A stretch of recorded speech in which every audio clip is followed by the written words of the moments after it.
Fala galera, beleza? Sou o Francisco aqui da Audio Prime. A websérie de hoje eu dei o nome de Não Compre Gato por Lebre, porque o objetivo justamente é te clarificar todos os pontos e talvez até algumas pegadinhas sobre a decisão do melhor equipamento aí para tua casa.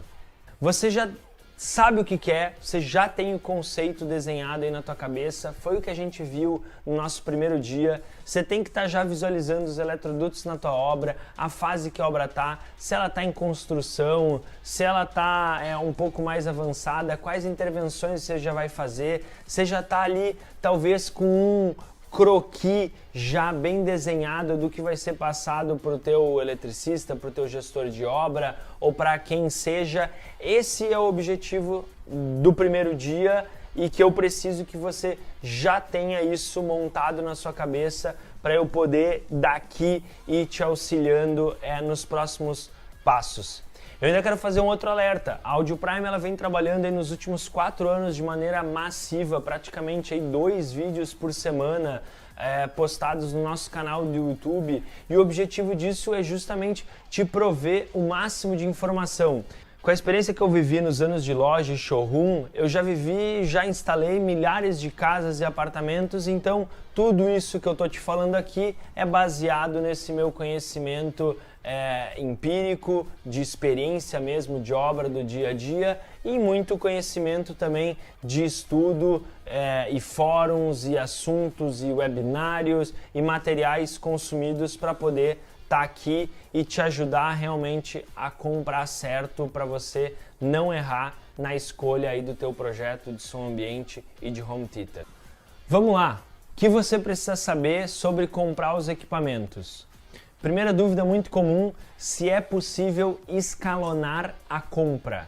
E sim, eu te digo que é possível escalonar a compra. Eu gosto sempre de separar, se for o caso, no primeiro momento, cabo e caixa de som. Dependendo aí da etapa que você esteja na sua obra, dependendo do momento que isso vai ser instalado lá na sua casa, residência, apartamento, é possível sim você comprar, depois da definição dos conceitos, só o cabo e deixar os cabos já passados. Geralmente a escolha da caixa de som ela é um pouco próxima da decisão das escolhas do cabo, se a tua obra ela já anda com uma certa celeridade. A gente talvez vai ainda conversar um pouquinho mais na frente, mas o corte do forro, o corte do gesso ou o projeto na hora que ele está sendo desenhado, se está sendo feito de forma mais metódica, com acompanhamento do arquiteto, é muito importante que o alinhamento entre o posicionamento de caixa de som e luminária ele seja feito com determinado cuidado. E aí, como você já tem aí o conceito na sua cabeça, tá talvez escalonando a tua compra, a decisão da caixa de som ela já tem que ser feita um pouquinho antes, já para deixar engatilhado o momento certo de entrar a luminária na obra, já entrar com a caixa de som também. Legal? A gente já comprou o cabo, já comprou ou definiu pelo menos as caixas de som, afinal a gente está escalonando aqui um pouquinho a compra, e isso vai muito aí do teu planejamento também financeiro. A gente já definiu o receiver e o subwoofer para efetivar o projeto de marcenaria. É outro ponto aqui importante. Toma nota aí do outro lado, medidas mínimas, móvel, profundidade, 50 centímetros é o mínimo, 55 centímetros é o ideal. Isso vai prover que qualquer profundidade de equipamento de áudio e vídeo vai estar perfeito e o cabeamento também com espaço para manobra. Subwoofer, é importante já aferir qual subwoofer você está desenhando aí para o tamanho do teu equipamento. A gente vai falar um pouquinho de dimensionamento do subwoofer logo mais, mas já saber a medida dos subwoofers para deixar na marcenaria talvez 5 centímetros de cada lado, como respiro do subwoofer sempre em contato com o chão. Se tiver que fazer algum nicho dentro da marcenaria para encaixar o subwoofer, tem que fazer no mínimo uns 45 centímetros também para o local que vai ficar esse subwoofer. Com relação ao receiver, no mínimo 8 centímetros de respiro acima do receiver. Há receivers slim, são mais difíceis de encontrar no mercado, às vezes tem menos funções, mas a grosso modo, geralmente esse nicho tem uns 25 centímetros de altura pelo menos. 8 centímetros acima do receiver é o mínimo, 15 centímetros de altura acima do receiver é o ideal, ok? E para escolhas dos equipamentos, o que eu posso te falar? Compre produtos com assistência, produtos com garantia no Brasil. Não tem nada pior do que especificar equipamentos aí para tua obra, para o teu projeto e ele não ter garantia no Brasil, não ter alguém a quem responder, não ter respaldo técnico sobre o equipamento, não ter assistência técnica. Isso é o pior dos mundos, que você não vai querer esse tipo de problema. Geralmente os produtos de áudio e vídeo já possuem um valor um pouco mais alto agregado, então não convém arriscar, economizar, ouvir até a ideia. Tem algo que eu sempre digo que às vezes é o simples que não é fácil, né? É não ceder às tentações e às opiniões de quem às vezes não está passando por esse processo de conceito, de pensar, de discutir, de trocar ideia, e aí a outra pessoa tem muitas vezes um conceito, é deturpado sobre determinada coisa e ela te indica um equipamento porque ela também viu lá naquele site que daí você pode mandar vir de fora e que na verdade quando chega o produto aqui no Brasil, quando chega o produto para ser instalado na sua casa, é um produto sem pai, é um produto que não tem justamente ninguém para resolver se ele der algum problema. Falando de receiver, né? A gente sempre fala que o receiver é o cérebro do sistema. E esse é o ponto mais fácil, talvez, da decisão. Porque você vai ter marcas como Yamaha, Onkyo, Pioneer, Denon. São marcas muito robustas, algumas mais presentes no Brasil, outras menos, de um produto que dá menos problema. Mas você precisa entender e checar se esse receiver ele é só 5.1 seco, se ele é um 5.1 com Wi-Fi, se ele é um 5.1 com zona B, com zona 2, se o zona 2 dele processa o áudio digital do HDMI, ou se talvez você nem vai usar isso, se ele tem aquela segunda saída espelhada ou independente de vídeo. Geralmente, se você estiver comprando de alguma marca dessas que tem um representante oficial no Brasil, essas informações também virão para ti de forma mais fluida e vai fazer com que você não erre lá naquele segundo momento. Se o teu projeto tiver zona 2, você já providenciou o HDMI, você sabe me dizer se o HDMI, vamos lá, em vias de regra até 15 metros, ou se essa distância é mais de 15 metros e você vai ter que usar um transmissor HDMI para essa tua televisão secundária. Isso já está claro aí para ti no projeto? Se você tiver que retornar com o áudio da tua TV, o cabo óptico já está passado ou pelo menos já está comprado, já está dimensionado como que vai vir o retorno de áudio dessa TV? Caixa de som. Vai dizer que você não estava aí ansioso para chegar nessa hora da gente decidir qual a caixa de som aí para o seu home. Primeiro, torre. Você já entendeu para o que serve e para quando usar. Tamanho mínimo para uma sala com torre. Eu te diria que a distância entre elas para ter um certo palco sonoro deveria ser pelo menos uns 3,5 metros a 4. O som tem muita regra e essa regra também serve para bookshelf. Quanto maior o tamanho da caixa, talvez mais eu preciso dessa ambiência, mais eu preciso dessa noção de lado esquerdo e lado direito, porque a diferença de som entre o meu ouvido vai me dar também essa sensação do palco. Se for uma bookshelf ou uma caixa de som de embutir, dá para diminuir e se fosse falar uma distância mínima na frente, eu sempre falo que é por volta de uns 3 metros, onde você tem uma distância aproximada de 1,25 m da caixa de som central para a esquerda, da caixa de som central para a caixa de som direita. Então você fica ali com 2,5 m, 3 metros, porque a caixa de som, claro, vai um pouquinho para o lado ainda. E essa regra também serve para uma caixa de som bookshelf.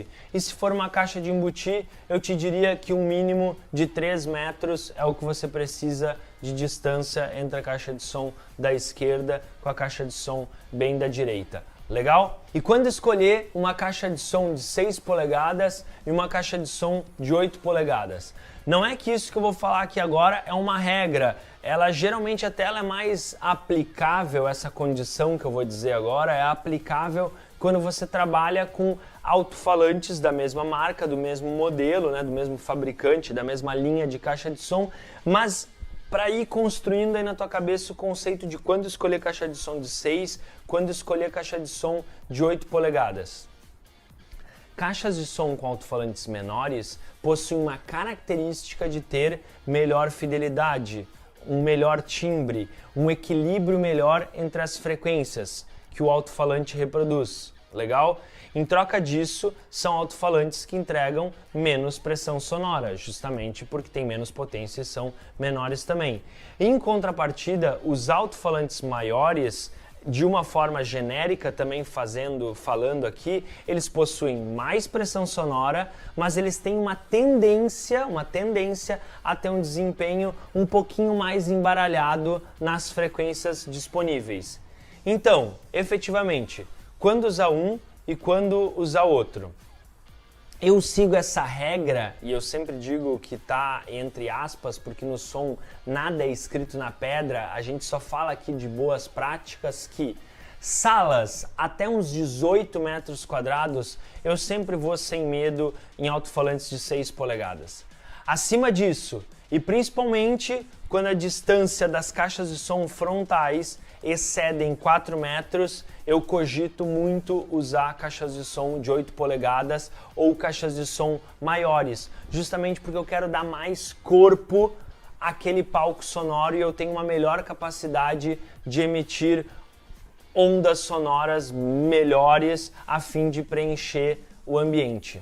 E aquela dúvida que sempre aparece, então eu opto por uma caixa menor, de melhor marca, digamos, e qualidade, ou uma caixa maior de marca supostamente também pior, né? A gente sabe que há disparidades na documentação fornecida por essas caixas. Mas sabendo esse conceito na hora de escolher o teu produto, eu acho que dá para ir caminhando muito por afinidade. O que você vê que o mercado fala daquele determinado produto, baseado com esse conhecimento que eu estou passando aqui agora, vai te ajudar a decidir o produto certo, o melhor produto para ti, para você estar satisfeito com a tua decisão. Isso faz sentido aí para ti nas tuas escolhas? É muito difícil no som, uma ciência talvez não exata, se for analisar a percepção auditiva de cada um, que muitas vezes a caixa de som boa para mim pode não ser boa aqui para o Lucas, que é o nosso produtor, e isso realmente já aconteceu, porque ele me acompanha aqui nos reviews, nos vídeos, e a gente percebe que isso ela é verdade. Às vezes eu não gosto tanto e ele gosta mais. É importante desmistificar aqui um conceito, inclusive, de potência, tá? O que significa potência máxima? A minha caixa de som ela vai até 60 watts. Significa que eu tenho que colocar um amplificador de 60 watts ou de mais watts em cima dessa caixa? Não. Se a caixa de som tem uma potência máxima de 60 watts, ela está alertando que ela não é feita para ser trabalhada naquela potência máxima. Ela não é feita para ficar lá trabalhando sempre naquele máximo. Então, eu também concluo e te digo que o melhor ponto de audição dessa caixa não é no volume máximo. É como um motor. O melhor, se vai até tantos por hora, o melhor não é andar com ele sempre ao máximo. Então fica aí contigo com esse conceito, que eu sei que você vai aplicar isso na hora certa. E uma outra também analogia aqui que eu gosto, um conceito que eu gosto de abordar, é que, uma caixinha portátil daquelas, muitas vezes, às vezes tem 15 watts RMS. Imagina 5 caixas de som dessas mais um subwoofer no tamanho da tua sala.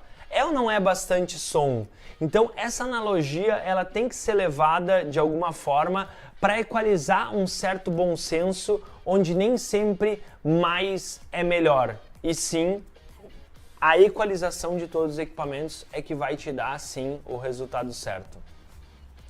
Em linhas gerais também é legal saber que todos os produtos, os equipamentos, eles têm, todas as marcas têm a linha de entrada e uma linha talvez mediana e uma linha premium. Então, dentro desse conceito da marca, dentro de como você se agrada para o desenho, a confiabilidade dos equipamentos que você está usando, o que um indica, o que você pesquisa, você vai fazendo a tua decisão efetiva do equipamento. Legal, né? Tá fazendo sentido aí para ti do outro lado, né? E agora a gente entra no subwoofer. O que é o subwoofer? Subwoofer é aquela caixa de som com alto-falante maior que produz as baixas frequências. Elas são responsáveis pela sensação de explosão, impacto no filme. Quando a gente vê lá um home theater 5.1, ela é o ponto 1. Se for um home theater 5.2, ela é o ponto 2. Significam 2 home theaters na sala. Ela é muitas vezes responsável por preencher o ambiente, compensando até uma eventual falha no desempenho das caixas de som. Às vezes eu digo que um setup ruim de caixa de som, talvez um ambiente muito grande e um subwoofer muito bem posicionado, ele supre aquela falta de potência que a gente encontra talvez nas outras caixas de som satélites aí do teu home theater. Vamos lá, a gente ouve de 20 Hz a 20 kHz.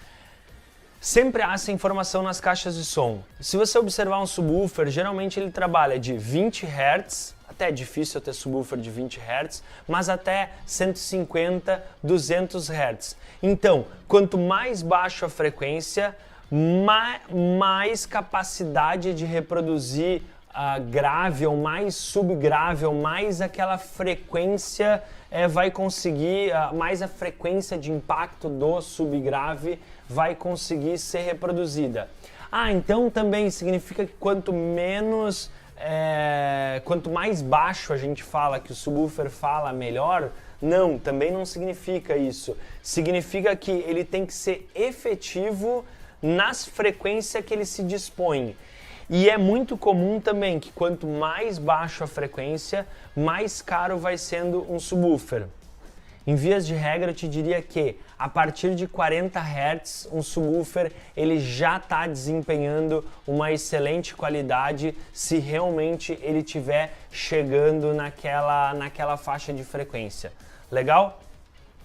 O subwoofer que a gente usa no home theater, ele é um subwoofer sempre ativo. Esse é o subwoofer que a gente vai se ater aqui, existem outros modelos também, mas ele é o mais indicado para ser ligado direto naquela saída LFE do teu receiver, que já é a saída equalizada próprio para receivers. Os subwoofers eles são vendidos de 8, 10 e 12 polegadas. Como vocês sempre ouvem que eu falo aqui, eu já falei uma vez, o conceito do som aí não é uma exatidão, mas a gente percebe que em boas práticas uma sala de até uns 12 metros quadrados comporta, 12, 15 metros quadrados comporta um subwoofer de 8 polegadas. O subwoofer de 10 polegadas ele é muito coringa porque ele pode estar numa sala de 8 metros quadrados, 9 metros quadrados, e ele pode ser extensível, talvez se bem posicionado, numa sala às vezes de até 36 metros quadrados com um excelente desempenho.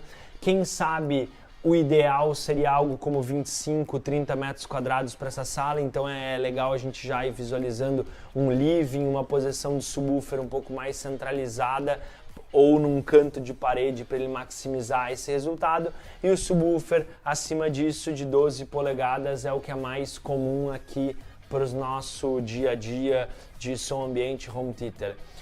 Se a gente for pegar lá fora, talvez home theaters de 15 polegadas sejam um pouco mais comuns, mas aqui a gente se atém em 12 polegadas. Uma outra característica é o amplificador, né? A característica de amplificação interna do subwoofer onde subwoofers menos robustos possuem menos potência. Lógico, né, o que eu estou falando aqui, mas subwoofers talvez de construções mais robustas possuem mais potência e a frequência grave é uma frequência muito cara de se reproduzir e de fazer essa onda longa e longe. Então, às vezes paga-se, entre aspas, mais caro por um subwoofer, mas é porque justamente ele está reproduzindo ou até uma baixa frequência, que o outro subwoofer um pouco mais barato ele não reproduz, ou ele está te garantindo sim uma alta potência com aquela qualidade de reprodução. Ainda importante, né, sobre a escolha do teu produto, aonde o subwoofer deve ser posicionado. Eu tenho alguns vídeos no canal sobre isso. Preferencialmente eu gosto de posicionar o subwoofer no centro da televisão, embaixo, logo abaixo no chão, ou se não, no lado esquerdo ou no lado direito. Eu dou sempre opção de colocar nos cantos, se eu tenho opção de deixar longe de uma cristaleira, se eu posso colocar próximo ao encontro de duas paredes, que isso sempre também me potencializa o resultado ali da vibração, né, do subwoofer. Dá para dizer assim, dessa forma. Outra dúvida também muito comum que acontece é sobre para onde que o subwoofer deve ser apontado, se é para baixo ou para frente. E há muitas discussões sobre isso, às vezes até quase que nem religião. Eu te diria que, em vias de regra, subwoofers apontados para baixo, eles são mais à prova de erro. Se você estiver aqui construindo a tua sala de home theater para um uso recreacional, você quer aí, claro, melhor equipamento, eu também quero, mas para aquele uso que não é uma sala super aferida por audiófilos, aquela coisa toda, eu te diria que você pode optar por subwoofers apontados para baixo, que esse sim, existe ali uma série de compensações no áudio quando o subwoofer está apontado para baixo para minimizar diferentes defeitos que possam ter ou na tua sala ou mesmo até defeitos de ressonância no subwoofer ou naquele posicionamento que ele está sendo colocado ali na tua sala. Legal? A gente tem agora e dá sequência na escolha do condicionador de energia. Condicionador de energia é o equipamento responsável por proteger toda a elétrica do teu equipamento. Eu tenho um vídeo que eu considero ele muito bom e ele é super bem acessado e até elogiado no YouTube justamente sobre condicionador de energia e eu vou te convidar para assistir esse vídeo lá no YouTube. O que você precisa saber aqui agora? A medida dos teus equipamentos ela é dada em watts, né? Em watts de potência. A medida do condicionador ela é dado em volt-ampere. Existe ali uma certa compensação de potência entre watts para o volt-ampere, que é dada a medida do condicionador de energia, que isso é atribuído ao fator de potência do aproveitamento de cada equipamento. Se eu falei um pouco grego aqui também, o ponto observa quantos watts você tem no consumo de cada equipamento, então televisão 250 watts, receiver 500 watts, um subwoofer talvez 300 watts, soma isso tudo e vê com o fabricante e toda a documentação desses equipamentos. Eu não vou agora, acho que não vem ao caso, ensinar a calcular isso, mas ele te dá a equivalência em volt-ampere do condicionador de energia equivalente, já que essa potência do condicionador é dada em VA. A escolha dos teus equipamentos ela passa obrigatoriamente por essa premissa. A intenção dessa websérie é justamente ser efetivo, é ser útil, é não encher aqui de linguiça, um monte de informação. Então eu espero que vocês estejam realmente tendo um norte para resolver qual equipamento comprar. Galera, eu vou ficar por aqui. Eu considero talvez que esse foi o mais importante aqui dos episódios, talvez até o mais denso, mas é isso. Um abraço, até mais, até o próximo. Tchau!